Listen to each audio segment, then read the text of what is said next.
Las elecciones en Abjasia son calificadas como una farsa por nuestra entrevistada hoy, quien asegura que es una violación de la soberanía nacional de Georgia.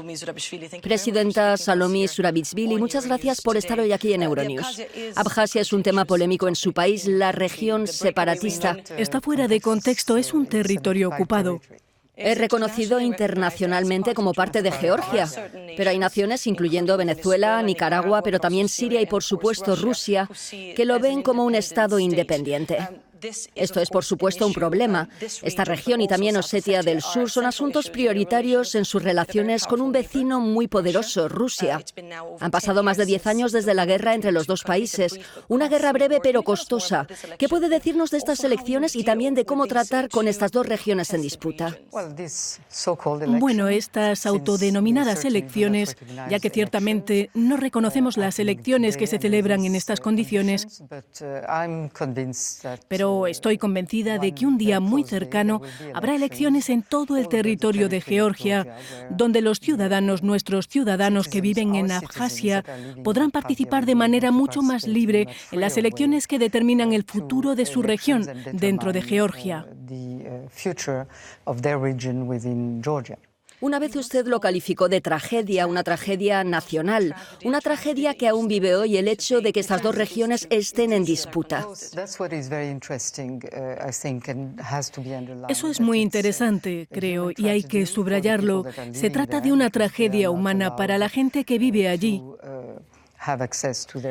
porque no se les permite tener acceso a su idioma y su identidad está realmente amenazada.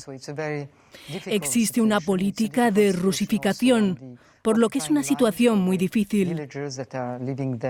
La ocupación es una situación difícil también para los habitantes de la zona, que a veces son secuestrados, por lo que es una situación muy tensa. Pero al mismo tiempo, y esto es lo importante, Georgia ha logrado continuar su camino hacia Europa, su desarrollo económico, su desarrollo democrático. Y creo que si el objetivo, y creo que ese fue el objetivo de esta guerra y de la ocupación posterior, es evitar que Georgia vaya en esa dirección hacia Occidente, la que ha elegido, entonces estamos dispuestos. Quiero hablar de Europa en un momento, pero antes quiero preguntarle qué tan complicado es para usted liderar un país relativamente pequeño cuando tiene un vecino con grandes ambiciones. ¿Se ha visto alguna vez con el presidente ruso Vladimir Putin? ¿Está en contacto con ellos?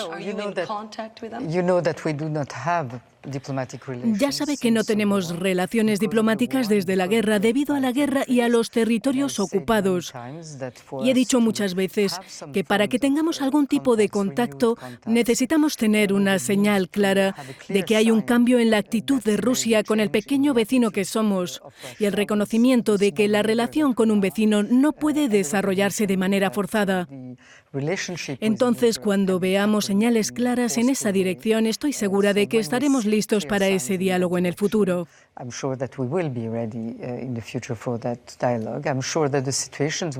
Y por el momento, ¿es difícil ser presidenta de un país así? Pues en un país que tiene 27 siglos de experiencia en resistir a todo tipo de imperios, casi todos, de tener partes de su territorio en diferentes momentos de la historia, ocupados por diferentes imperios, hemos sobrevivido a todo eso, así que estoy segura de que sobreviviremos, estoy segura de que continuaremos avanzando hacia Europa y dentro de Europa hemos recorrido un largo camino.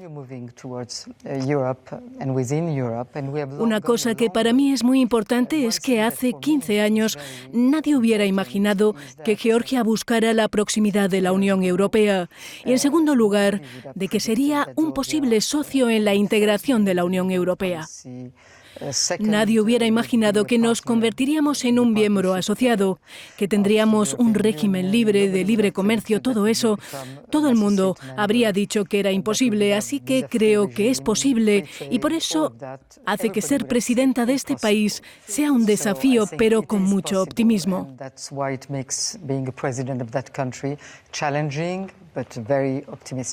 También dijo que su elección significa que Georgia quiere avanzar hacia Europa. usted es europea, nació y creció aquí, en París. Según las encuestas recientes, alrededor del 80% de la población quiere ser parte de la Unión Europea, y eso en la era del Brexit. ¿Por qué cree que es así cuando hemos estado hablando aquí en Europa sobre este divorcio tan contestado? ¿Por qué Georgia quiere formar parte de la Unión Europea?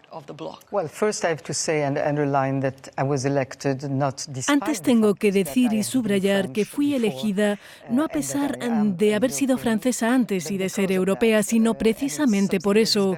Y es algo muy arraigado en la mentalidad georgiana. Los georgianos sienten que son europeos. No es algo por lo que se esfuercen, son europeos.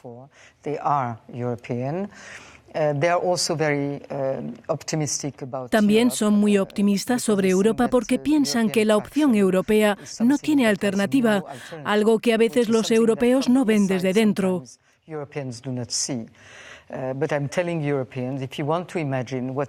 Pero les digo a los europeos que se imaginen qué podría pasar si la Unión Europea dejara de existir y volviéramos a la situación anterior. Entonces seguramente se darían cuenta de que esto sería una pesadilla.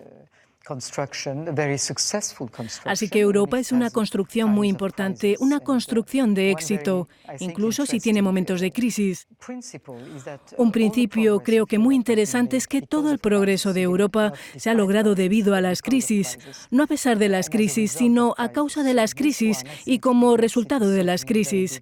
Creo que el Brexit es ciertamente un gran desafío, pero estoy segura de que dará paso a nuevas oportunidades, a nuevas obligaciones de Europa para reformarse, siendo optimista. Estoy segura de que nos abrirá nuevas puertas.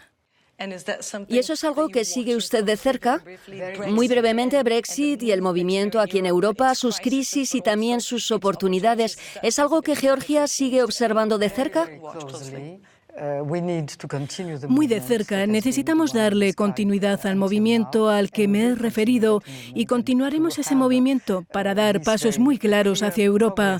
Dentro de Europa necesitamos saber exactamente dónde nos situamos en el nuevo contexto europeo, por lo que tenemos que conocerlo muy bien y ser muy realistas y muy ambiciosos al mismo tiempo.